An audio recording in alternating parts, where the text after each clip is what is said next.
Well, gentlemen, welcome. Jonathon Duniam, we've got this draft default market offer out. We've had it for 24 hours now. We've all chewed over it. There's reports today that 5 million households will see a significant increase in their bills if taxpayer subsidies aren't carried over. So there's a double whammy there, taxpayers and actual consumers. Now, they're never going to deliver this $275 power bill cut as they promised. In fact, the analysis has proven if you live in Western Sydney, and it's like this around the country, that under Labor, your bill's gone up $750. This is the disappointment.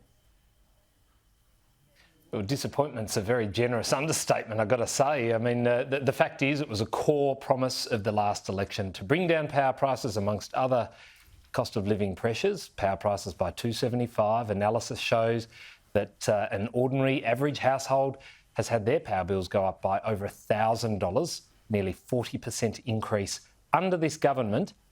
Now, you rightly point out, Peter, that their answer to this is to subsidise these bills. It is taxpayers' money. The same people who are paying the higher power bills are having their tax dollars go to offsetting their power bill. That's not cheaper power. The answer is in supply, and the government haven't once turned their policy brains to how to attract more investment in bringing on more supply. And until they do that, until they get their blinkers off and remove the ideology from their approach here, we are going to see power prices to continue to go up. And Nikita, this is a money go round, right? The only people getting rich in the case there from Jono is the power companies, funded by taxpayers, funded by consumers who are getting greater and greater licks of money coming in. And in the case of these wind turbines, I mean, I am furious that trade action's been dropped. We'll be flooded yet again with Chinese wind turbines. 90-odd% of our market comes from China.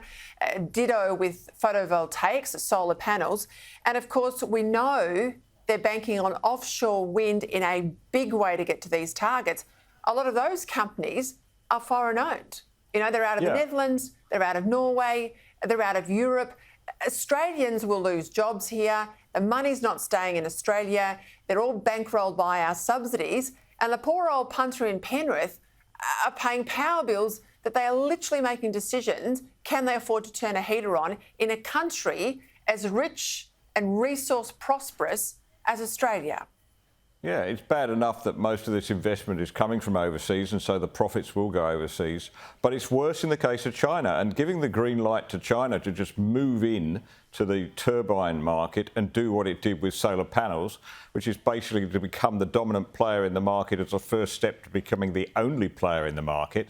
85% of the world's solar panels come from China. Then we're just walking straight into a trap, Peter. We really are.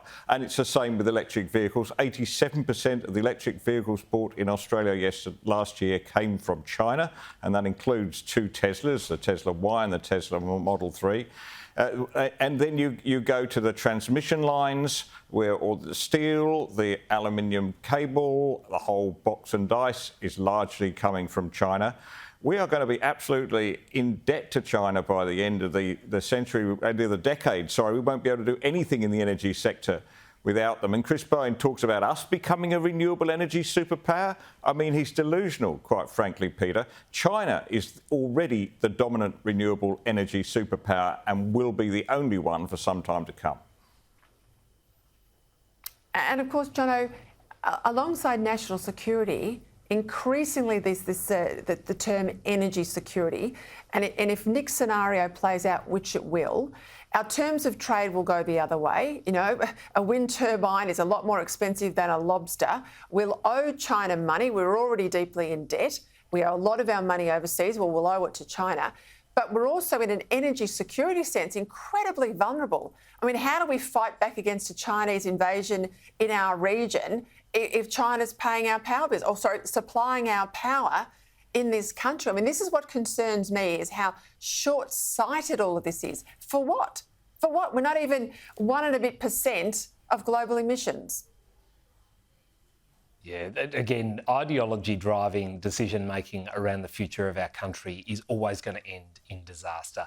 COVID was a very expensive lesson, and you have the Labor Party telling us that we spent $1 trillion with nothing to show for it. You know, we have a functioning economy at the end of it, I might point out. But one thing I got out of COVID was the fact that we as a country should be more self-reliant, should be more dependent on our own resources rather than the resources of other foreign powers like China or other countries for that matter. So the decisions that are being made that make us more exposed and more vulnerable, leading us into a situation where we will be paying more at the behest of other countries, I think is gross negligence on the part of this government. And again, as I said before, there's no answer. There's no response to this problem. They don't seem to think it's a problem in the Labor Party. They're happy to sign our sovereignty away in many areas, including in energy security, it appears. And that is incredibly concerning for every Australian of every demographic in every part of the country. I might add too, I mean, I sat here talking to someone who was making masks. The only Australian manufacturer of masks during COVID left, and they had to send the army in because they didn't have enough workers. We were importing all of our masks from China and we weren't getting any. Just quickly before we go, Nick, UNRWA, the government's put the money back in. A lot of opposition to that. The inquiry into links between UNRWA and October 7 still has not concluded. Penny Wong, though, was out there saying she has, quote, necessary confidence that all of our aid would go to Gaza. Are you confident that's right?